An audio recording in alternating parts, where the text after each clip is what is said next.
What I'm going to show you now is some of the reasons why we use the bits that we do and uh, how it works in the horse's mouth. This is a skull that I use for demonstration.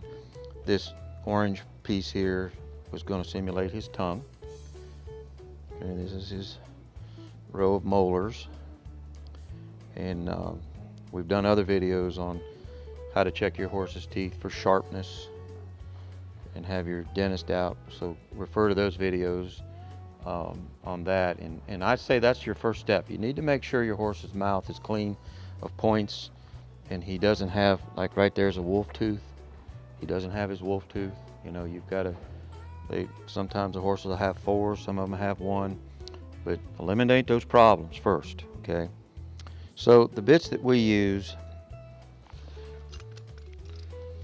are right here. This is what I recommend. That's our ring snaffle. Okay. And this would be our curb teardrop. And I want you to notice that that bit's going to lay in the same angle as that horse's head is at. So if the horse is naturally going to be about like that, I want this bit to hang at that same angle. And this is all balanced to where it's going to ride in his mouth very comfortably. So if you look here now at our snaffle bit, I'll call it our ring bit. That's a 3-piece, what you would call a French link. Okay, that's, I guess would be the proper name. And see how this right here is bent? It's got a bow to it, all right? Well, that lays in his mouth like this, okay? So that lays over his tongue, and if you'll notice that this dimension from here to here is the same width as his tongue. So as you signal your horse from one side to the other, see how that lays in his mouth so comfortably, and how that is shaped to go around that jawbone there, okay? So everybody says, Ted, why are your horses so soft? Why are they so supple? Well, that's why, because I'm not pinching his tongue in his mouth, okay? So now, I'm going to show you an example. Here's a bit like the whole world uses. I'm sure y'all got plenty of them, okay? Look how that lays in his mouth.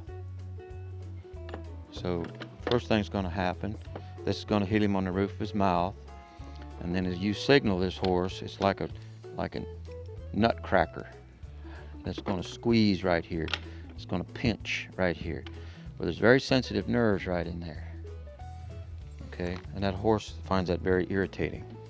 And that's why everybody's horse is tossing his head and being unruly, is because that's what they're using. Okay, here's another example of that, how that lays in his mouth. You don't want that. If you want a horse to be soft and supple and willing to take your requests, I would not recommend using a bit like that. These bits, that's plated chrome, and like that's some kind of who knows what. It's supposed to look like copper, but I don't think it is. I mean, these are bits people brought here that I just use for demonstration, okay? So now, the next phase, when we step up from a snaffle bit or a ring bit, we're going to come to a curb bit, okay? So that curb bit fits in his mouth like this. Okay.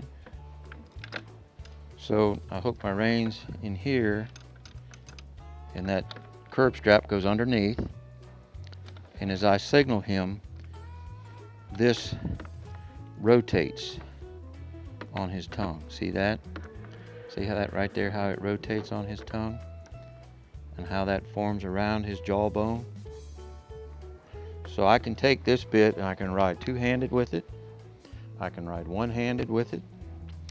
I can sort cattle with it. I can trail ride with it. I can do everything I need to do with that bit right there.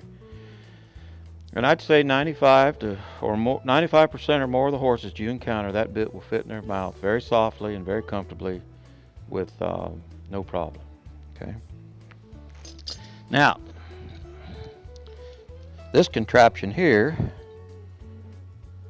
as they call a Tom Thumb, which I would refer to as a device of torture, okay? Look at that curb strap. that chain. He has more nerves under his chin than he does in his mouth. And there you are with this jawbreaker thing trying to control your horse with leverage and pain. Alright, so we put this in his mouth and we give signal with the rein. See how that pushes down on his tongue? So see that chain, how it's going to pinch him underneath his chin? And everybody wonders why their horse is tossing their head. Well, you're pinching his tongue and you're pinching his jaw. This is hitting him in the roof of his mouth. It's made of a metal that I don't even know what it is. It's like a cast metal, and the thing's made in some country, I don't know where, that people aren't horsemen, that don't understand. It's going to pinch him right here. It's going to pinch his cheek. So take these things here. They make good toilet paper rollers. You can put a stick through right there and hang a roll of toilet paper on there. You can hang them up on the wall for decoration. You can do anything in the world like that and make them some kind of decorative thing, but don't use it. That's a device of torture, and I don't like them, and it will not bring the best out in your horse, for sure. So what I recommend are these two bits right here.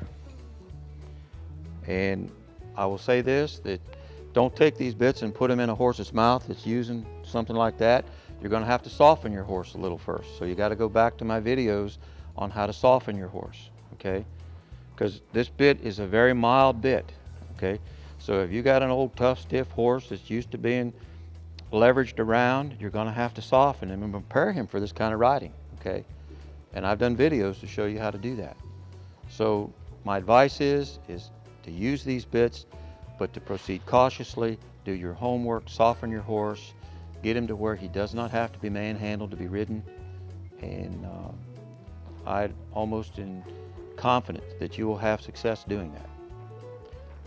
So if you go to the bits page, you can click on these items and go to PayPal, and we'll ship them right out to you. And if you have any questions, don't hesitate to call.